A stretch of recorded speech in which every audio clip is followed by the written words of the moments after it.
Afternoon, everybody. Thank you so much for connecting with us today. My name is Varun. I'm the director of Hospital Success Team at Medlearn.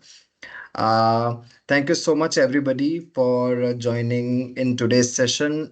Today's session is about essential conflict resolution skills for healthcare professionals. So before we start the session, we would like to showcase about Medlearn, what we are, what we do. As you're aware that we host a series of webinars on service excellence, nursing excellence, quality assurance, clinical excellence, soft skills, etc. So we usually invite industry experts to deliver this session so that there is a knowledge upgrade for all the members who are associated with Medlearn or who are the part of this journey with us. So special thanks to everybody who have taken up time to discuss this session on conflict resolution with us today. So before we go ahead, I request Subhashi to kindly play the video for us to understand a little bit about Medlin, and then we can go ahead.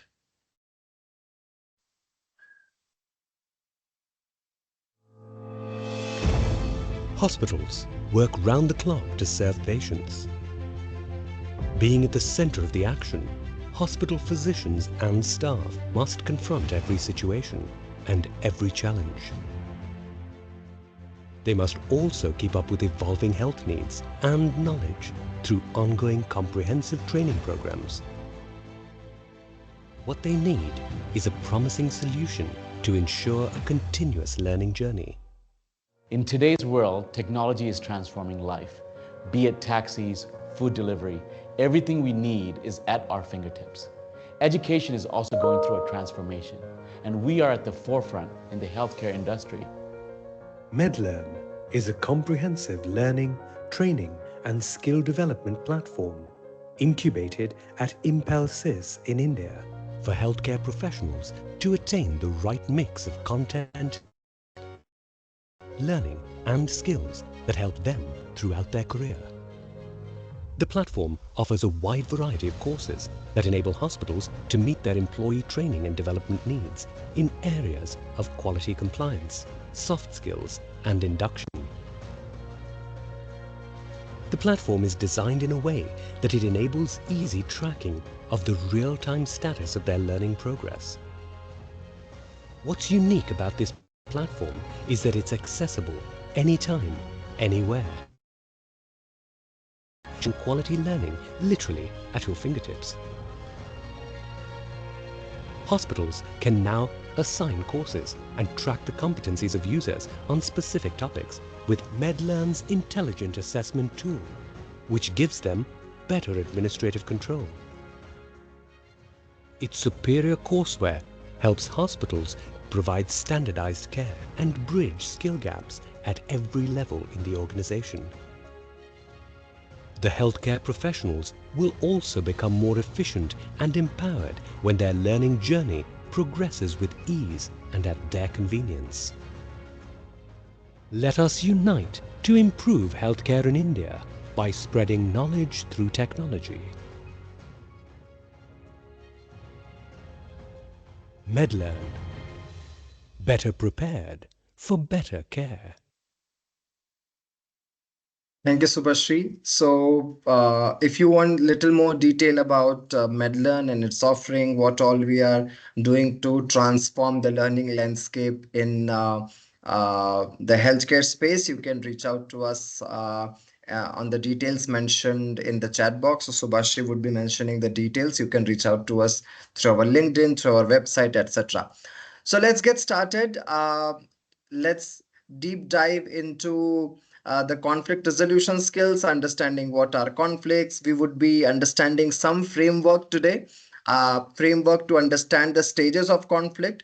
Not every conflict is as severe or as critical as it looks like from the, from its intensity when we see it as a third person. Also, when you are acting as a mediator in a conflict, what is going to be your role and how you're going to solve it. If you are in among the parties who are in the conflict, how you going to manage that situation to ensure that the regular operation, the productivity is not getting hampered, the interpersonal connection with the people is not jeopardizing, and what best we can do to maintain the environment of positivity and peace within the organization. So understanding conflict is really important. What are the different types of conflict, and if we come across conflict, what strategy or approach all of us needs to follow, because healthcare is a very sensitive environment. We usually see conflicts, interdepartmental conflicts with the patient, conflict with the guest, conflict within the staff members, as at different levels with different intensity and severity of conflict. How we going to address those concerns, and how we can address, understand the concerns at a very early stage, so that it does not convert into a very serious conflict, or come to a situation of crisis. So let's get started. First, we need to understand what is a conflict. Conflict in itself sounds like a very big terminology. It sounds like a very serious terminology. But if you want to just start understanding conflict at a very base level, you can just say that it start with a disagreement. When people with opposing thoughts, ideas, belief system, value, goals, personalities, way of working, way of perceiving things, when there is a difference, there will be a slightest disagreement.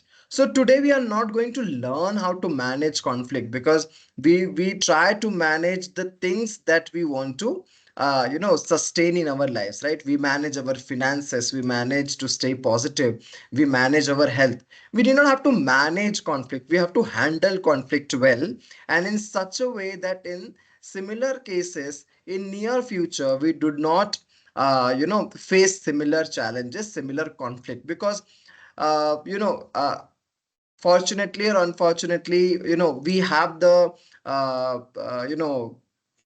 we are in a dynamic situation where the conflict will keep on coming, right? So there is no one solution to handle all types of conflict, right? There are different strategies and approaches that would be required, especially in a healthcare setting, to handle conflicting situation. Now, just a basic hygiene to first understand what causes a conflict, right? In a working environment, when there are disagreements, it could be misunderstanding, communication gap. One of the researchers have suggested that that the highest number of conflict arise due to lack of proper communication. Ineffective communication leads to larger number of conflict in any organization. I'm not talking just about healthcare, but communication is one of the key aspects which can lead to conflict and also can solve conflicts. Personality clashes, lack of cooperation, difference in method, styles, and perception. My way of working could be different from your way of working. So there are high chances that our styles might not match. The way we pursue things, the way we understand each other's methodologies of working, we might not be very comfortable working in the same way. And hence it can cause a potential conflict. Difference in goals and values.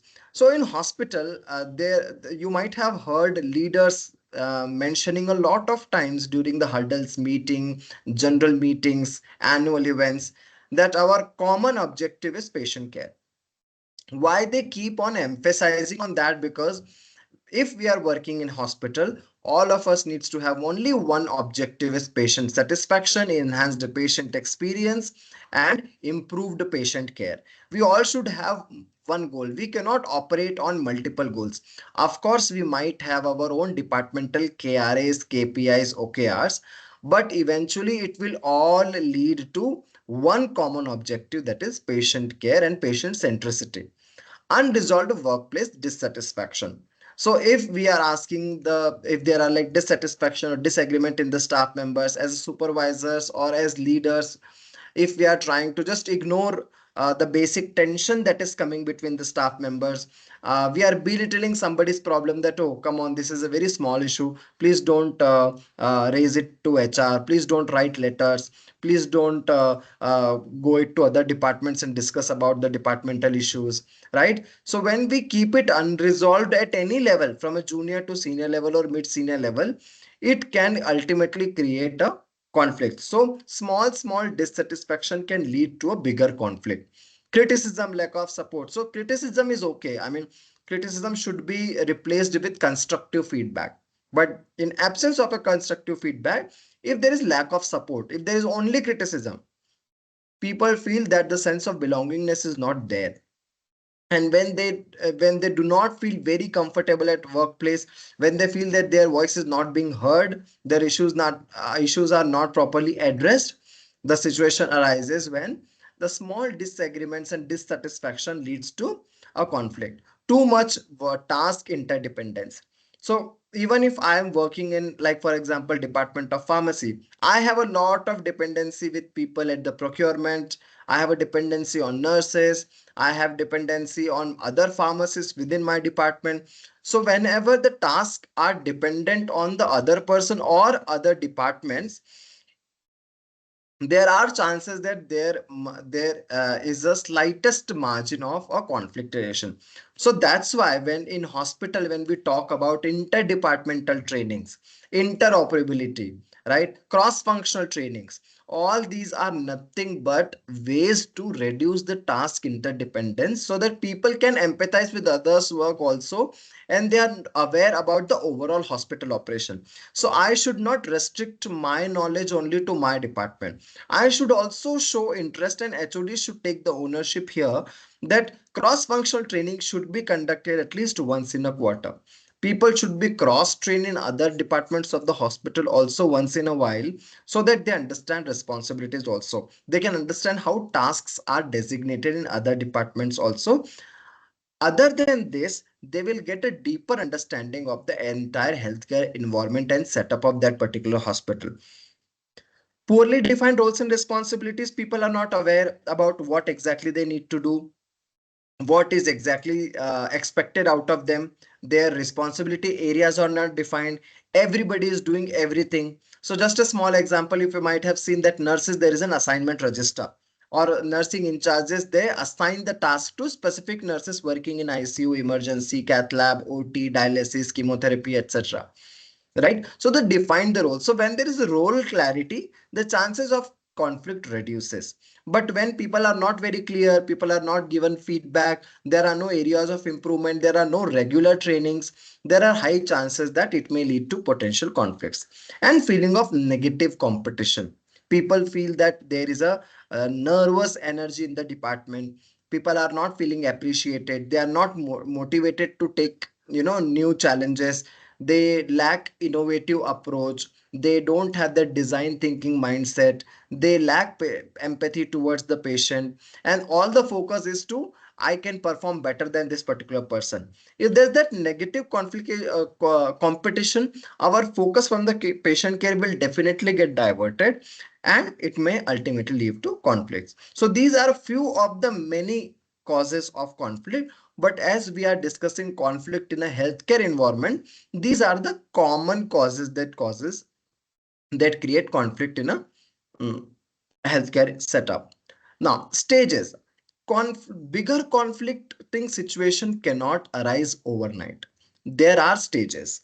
Now, I will not say that it is only the HOD's or the supervisor or HR's responsibility to handle conflict in the hospital. Every single person from security guard to CEO has the onus to ensure that if there are conflict, in some or the other way, they can participate. How they can participate? They can participate in identifying a conflicting situation. I'm not telling that a security guard should enter into a situation where there is a conflict between staff and a patient. Okay, but that person can identify a conflict early and ensure that it does not increase to a next level. So there are stages of conflict, and these stages will help us understand what stage require what intensity of efforts, and who has the onus of handling that particular stage. So there are certain stages of conflict: discomfort, incidents, misunderstanding, tension, and crisis. So conflicts start with the slightest discomfort. And now discomfort could be, I'm not happy at my workplace, I'm not comfortable with my supervisor, I don't know what to do, I'm not being trained enough. I'm a nurse. I've been directly giving 5 patients in ICU. I'm not even trained to work on ICU operations. I am very clueless about how to interact with the patient. I am scared of taking ownership. I'm scared of taking responsibility. I'm scared of certain doctors. I am not very comfortable with the shift which I have been given. So it could be any discomfort. So the thought process starts with that person, that there is something which is not feeling right. It could be related to work, it could be related to processes, it could be related to the shift timings, it could be related to compensation, it could be related to the communication with other department. So it could be any reason. Second the discomfort will lead to an incident. Incident means it would be a short interaction. I will use a sarcasm to talk to someone, or I will have a lot of errors in my work, right? So whenever there is an interdependability, you will see that because of the communication gap, because there is a tension between two people, because of the communication gap, the communication is not very effective. There are high chances that a small incident will take place. Now it could be related to an error. They will do a blame game. So it will be a small altercation or small exchange of reaction, which is not very long lasting, but you will see that discomfort is transforming into an incident. You will see that small quarrels will happening, small issues will directly come to the nursing superintendent. If it is related to security, small issues, small mismanagement issues will go to the security supervisor. And you will see some when okay, so how will you see that the incident is getting converted into a misunderstanding?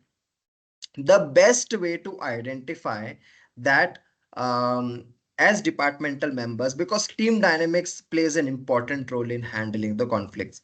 So if you will see that the incidents are converting to misunderstanding, how will you see that? Number one, uh, the deliverables which are expected from the employees who are working in that certain department, you will see they will miss timelines. Number one, if you have a daily checklist, you will see that the departmental overall efficiency is dropping because people are not doing the work that has been assigned to them.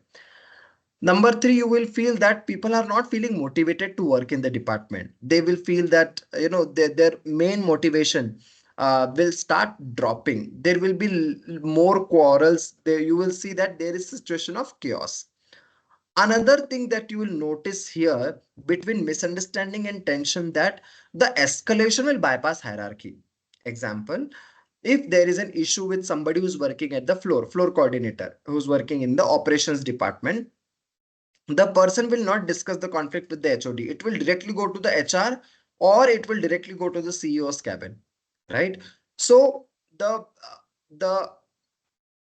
area how you can identify which stage, you will see that okay, the actually the discomfort is converting into a conflicting situation, by understanding these three stages: incident, misunderstanding, and tension. In these three areas, this is the zone in which the hierarchy starts getting bypassed. And if they are directly reaching to HR, if they are directly reaching to the senior management, and if the employee is not getting solution there, because at the time of induction, we tell our employees that it's a very transparent organization. We have a structured complaint escalation metrics, we have a grievance redressal committee, we have a posh committee. You can reach out to your supervisor or HOD for any help or support. We say all these things, right? So employee usually they understand that okay, I am at an environment where people will hear me out. So when their HODs, they ignore that, oh, it's a simple issue, come on, don't create it as a like a big conflict, just talk it out, sort it among yourself, I'm not going to get into all this. So when they feel ignored from the HODs and supervisors, they directly go to HR and senior management. And of course, at senior management, there are so many things already going on that for a conflict they might not have a very bigger room, so they will delegate that conflict again. They will tell the HR or they will call the supervisor, so it will keep on rotating. Now, what exactly happens is you will start facing attrition. Employees will start leaving the organization. And if that starts happening, you will reach to a stage of crisis, where relationship starts rupturing, where extreme behavior, you will see fight, people threw things on each other. When patient became so aggressive that patients started fighting physically, damaging the hospital property, patient relatives physically, getting into, a violent action or a behavior, or there is inter-staff physical or verbal uh, altercations, etc. So it could be anything, right? So that the conflicts which was there between people, now it is open in public. People will it will come out in front of the staff members. People will start shouting on the floors. There will be a lot of mismanagement uh, that you will see, that people are facing a lot of challenges in addressing small issues within each other. There will be direct escalation to management. People will start leaving the organization. All these things will start happening. That situation will be called as a situation of crisis. So please remember our interaction with the staff member. So how to control this situation, how to ensure that the stage do not progress fast from discomfort to crisis or tension or to an ultimate conflict. People should stay hydrated in terms of communication. My communication should not become dry with people of my department, with people of the other departments whom I'm directly or indirectly connected to. Also, communication with the patient and their guest. The more communication, the stronger the team bonding, the better the team dynamics, the higher the productivity, and lesser the discomfort. So when people will have a sense of connection with each other, they will feel that the discomfort is reducing. So what is the best way of doing it? Number one, conduct daily huddles.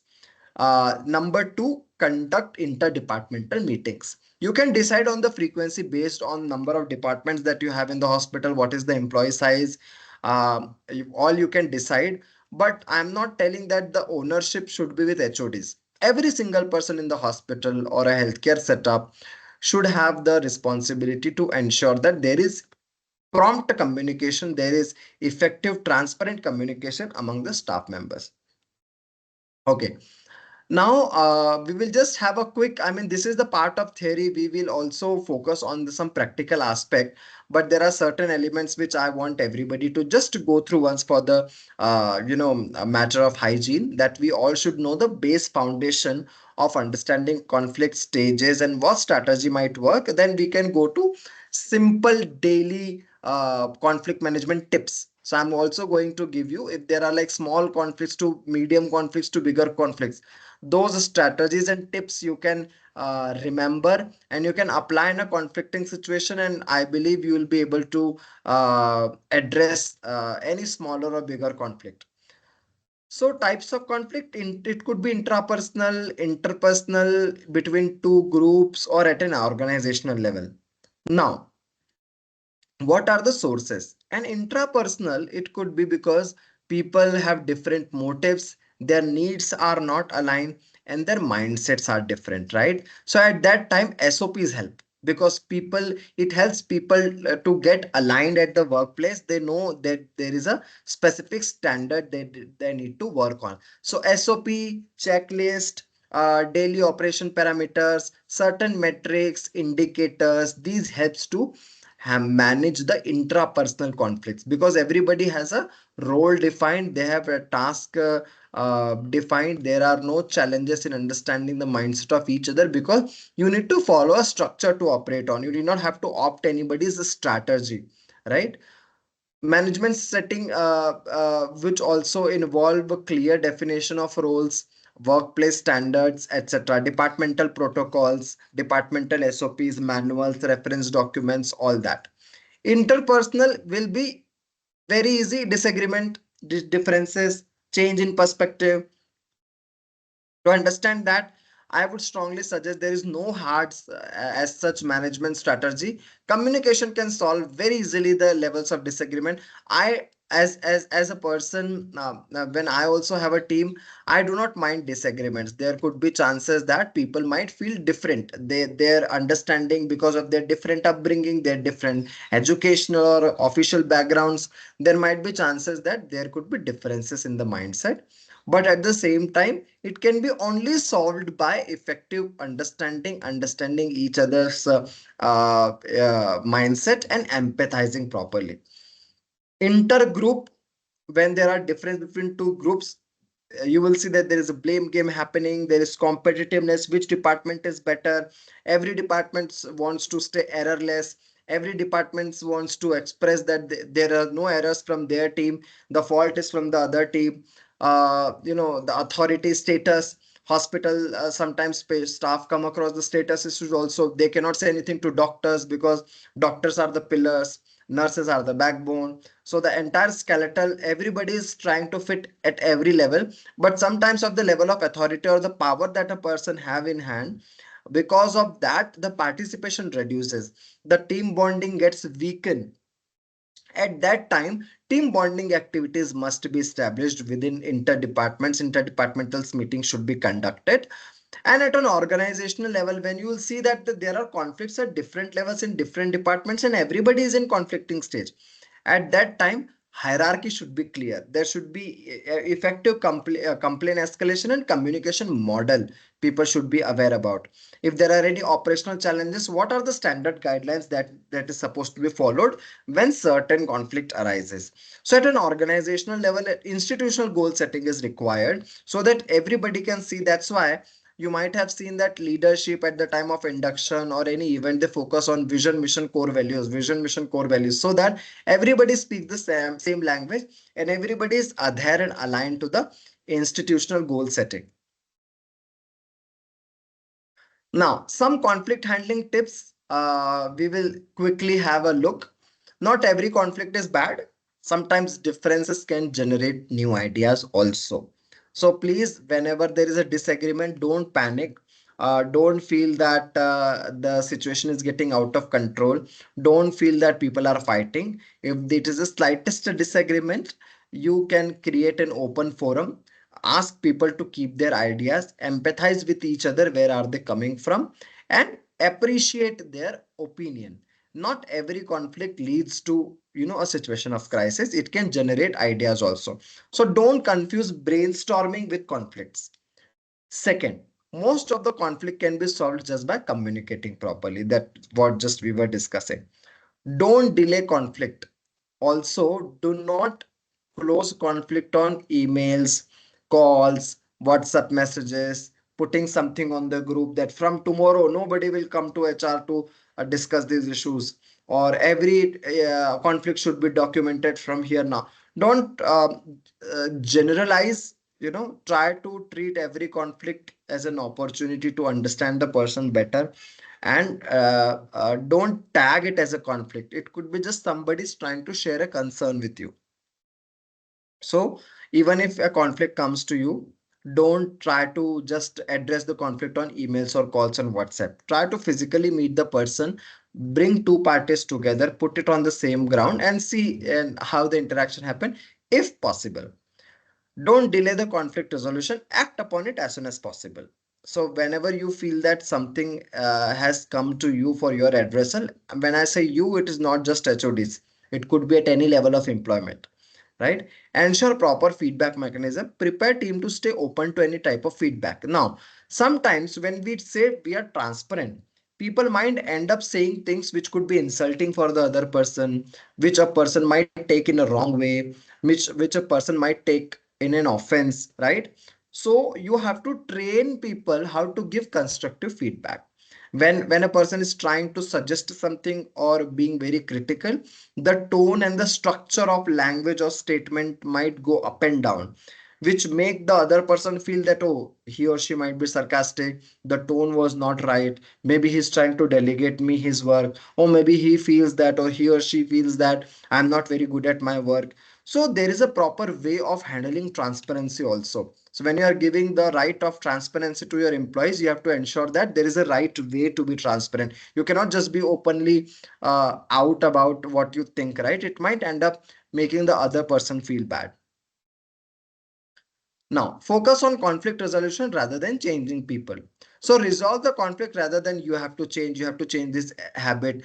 Accept that the fact that change is time taking process. Help the people practice change, right?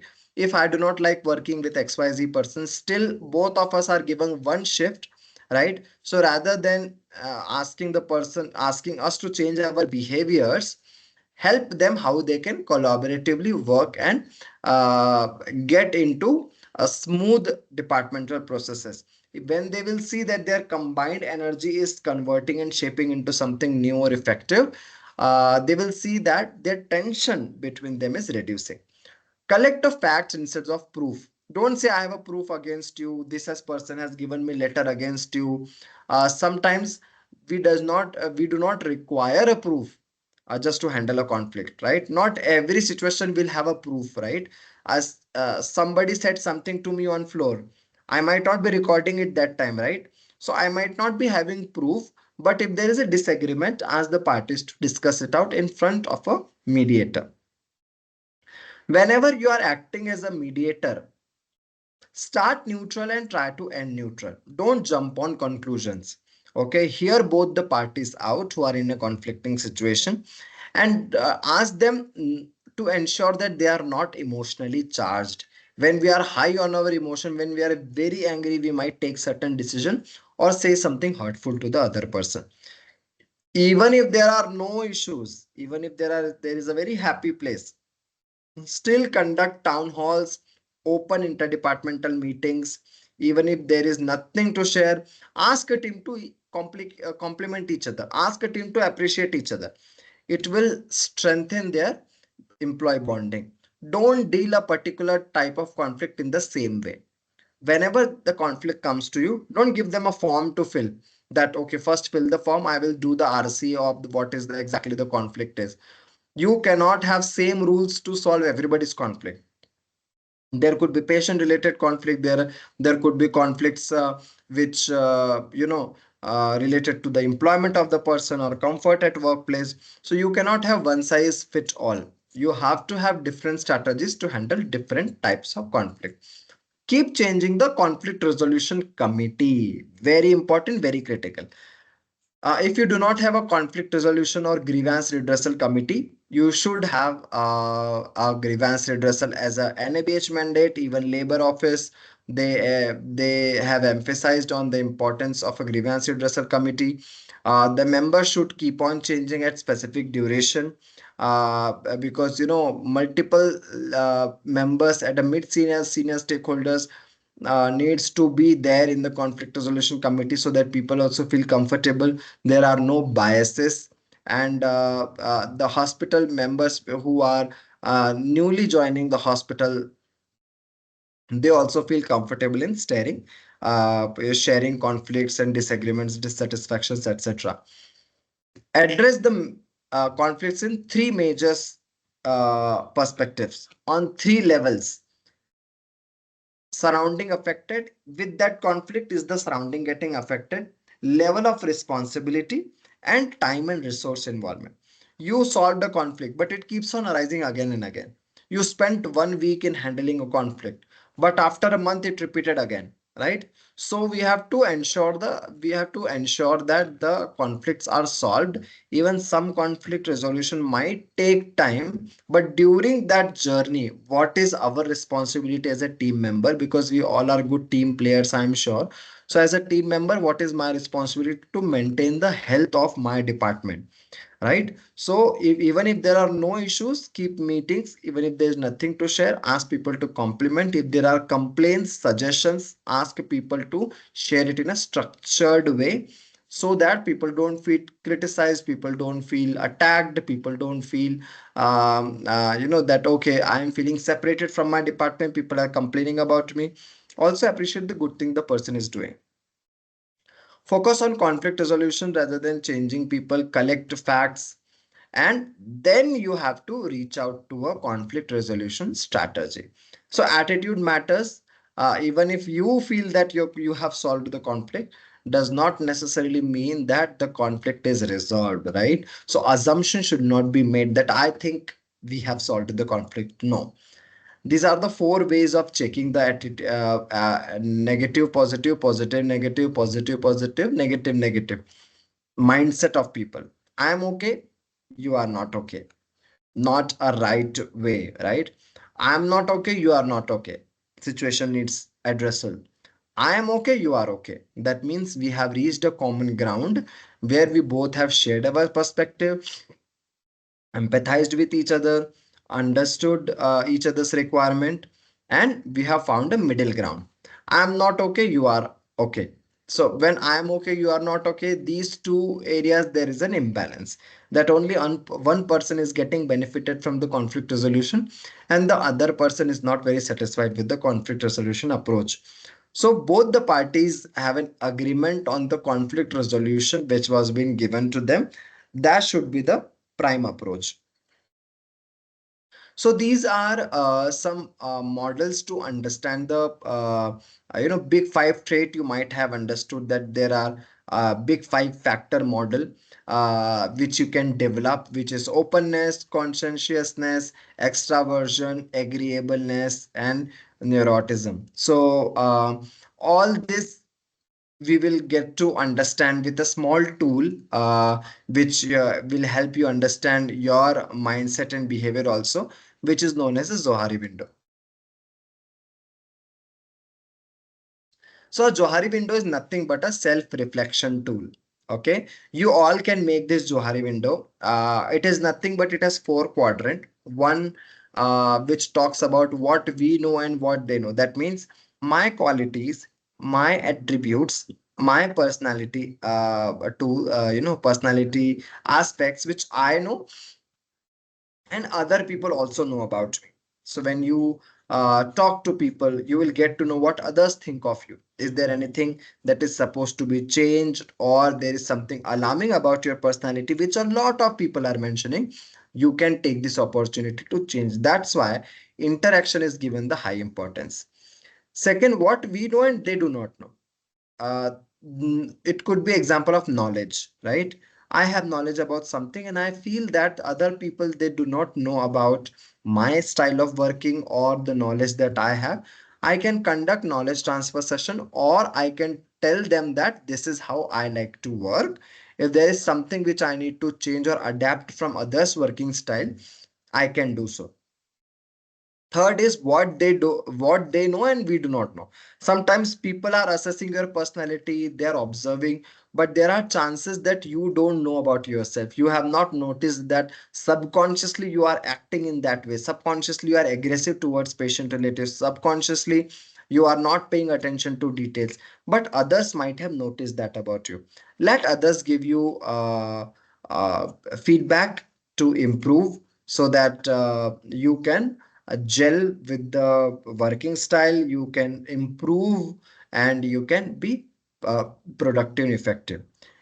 And last is we also don't know, others also don't know. So this is a black spot which gets lightened up when you take feedback, when you give feedback, when you acquire more knowledge. That's why we at Medlearn, we emphasize more on training, because the more training will happen, the knowledge that you will gain about your work, about your personality, about each other's level of understanding, you will see that you are overall improving as a person.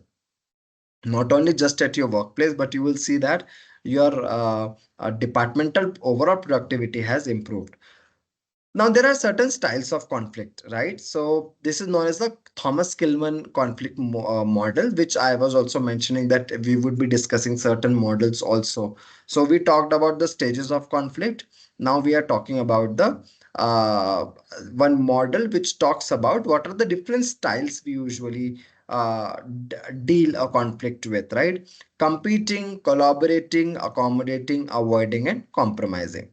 Now, forcing conflict style, right? Where user attempt to resolve conflict by aggressive behavior. They'll start shouting, they will start throwing proof, they will try to forcefully make the other person understand that why I am right and you are wrong. Okay, so there will be a lot of aggression in making the person forcefully understand the perspective, which is not a very healthy way of handling a conflict. Avoiding conflict style, that means user users just attempt to passively ignore. they are not bothered about the small conflict that are arising in the department, right? Whenever somebody comes with the conflict, they will just ignore, they will not talk much about that situation. They will say that, oh, right now you have much more important things to discuss rather than me focusing on the conflict, right? So sometimes people just avoid conflict. Accommodating conflict style: the user attempts to resolve the conflict by passively giving in to the other party. So there are two people in conflicting situation. This person said that, okay, I don't have energy, much time to argue with you. Fine, whatever you say, I'm okay to do, right? Sometimes people just submit, but that doesn't mean that the conflict is resolved. That can still create issues at, it could be at any level. Work, interaction with patient, interaction with the guest, there could be a lot of errors. So only one person is trying to accommodate the style of other. The other person is not accepting or compromising.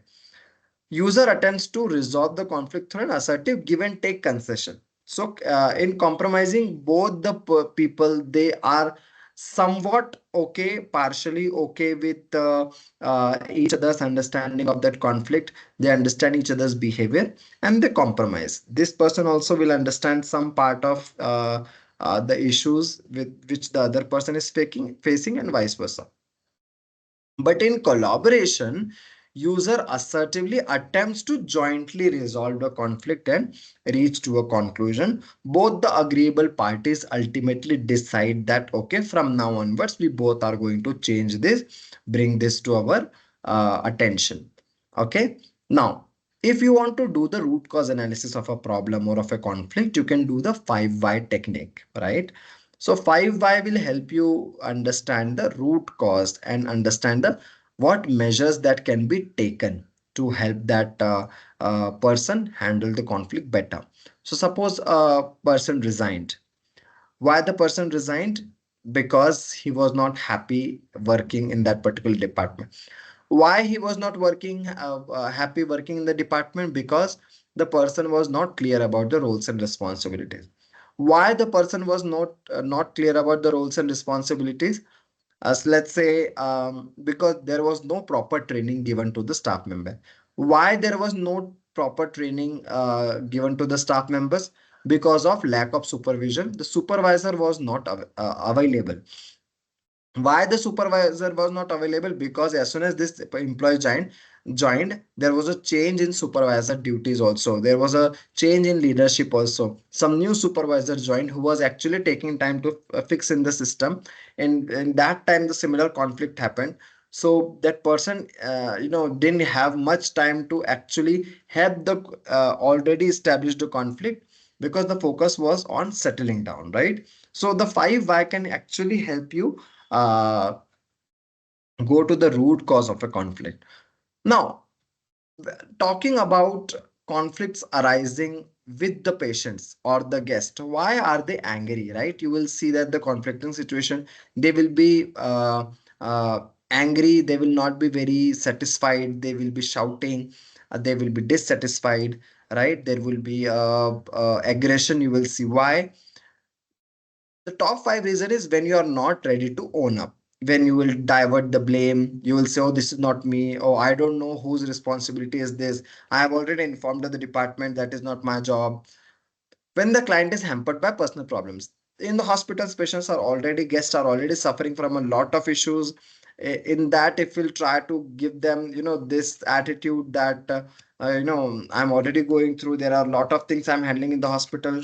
When they feel that you have not heard them, uh, you have not very professionally handled their problems, then patient will feel that I'm in a very sensitive environment, I'm in an anxious environment, I'm already dealing with so many problems, and the person is talking about their own, his or her problem, right? So that times, when the patient is already hampered by so many personal problems, and when their issues are not being addressed, you will see that the clients will get angry. When you overpromise and underdeliver, when you say a lot of good things, but whatever, when the patient get admitted, when the patient come to OPD, experience the services of the hospital, they don't see much. They see a huge gap between what promised and what is being delivered. When communication behavior is not very professional, when patients are feeling attacked, intimidated, behavior when there is no sense of ownership, that time. And the when patient is clouded with past experience, they might have similarly experienced something in the past also, that their experience in the past is not very good. That time also they will feel angry, which may ultimately lead to conflict. Uh, Another reason why, in general, just not patient, in general, people feel at a stage of conflict or angry when they are not, when their feelings are not respected, when they don't feel the sense of belongingness, when they feel that they are powerless, they are frustrated, they are irritated at workplace, then when they are mistreated, not being treated well, or they feel attacked or threatened. Now, easy ways whenever you are speaking to especially patients, relatives, or guests to avoid any situation of conflict, what all you can do: give your full attention while the person is speaking to you, not in mobile, desktop, or speaking to some other person or doing any other work. Don't try to deflect the blame on somebody else. Try that, okay, sir, I will speak to the respective department. Give me some time. So, when we discussed the service recovery framework in service excellence, there we discussed in our previous sessions that when there is a blame game, right, or whenever patients feel that their problems are not addressed properly, what is the path that you follow to the service recovery? Maintain eye contact when you are speaking to the person. Nod, uh, wherever possible. Don't excessively try to fill the gap, because the some person, when they are trying to share a feedback or giving some sharing a conflict, there could be a awkwardness that you could sense. So don't try to fill the awkwardness with some fillers. Just don't interrupt the person. Understand. Or when there is a long conflict, when they are shouting on the floor, take them to the side, take out a writing pad, ask them to write, or you can write on their behalf and understand what exactly is the problem. And then you can do the root cause analysis and corrective and preventive action. Don't interrupt them if there are, if the issue is becoming bigger. Invite them for one-on-one meeting and prepare your mind to empathize. Don't sound hurtful. Don't make any immediate comments, or refrain from giving advices or suggestion at that particular moment, because the person is very emotionally charged. You can take time, understand the situation properly, include more stakeholders, follow a hierarchy of handling a particular conflict, because it could be operational, it could be behavioral, it could be any type. So understand the type of conflict and then understand the style of conflict resolution. That will help you make the environment more peaceful. So I hope today's session was helpful for all of you. We kept on why we planned this session on conflict resolution today, because we kept on getting requirements from various healthcare professionals that they want a session on conflict resolution, conflict handling. I hope we were able to add some insights to. I guess we all have undergone training on conflict resolution in the healthcare environment, but I'm sure I was able to add some insights to all what you know already, and give you some fresh perspective on how we can handle our day-to-day conflict. So I would like to thank everybody who joined the session today. If there are any questions, I would be happy to take up. You can put it in the comment box. You can reach out to us also. If there are any points you would want to share, or if any questions you would want to ask, any experience you want to share, or you want to share an insight how you handle conflict in your hospital, you can put it in the comment section, and we can address them.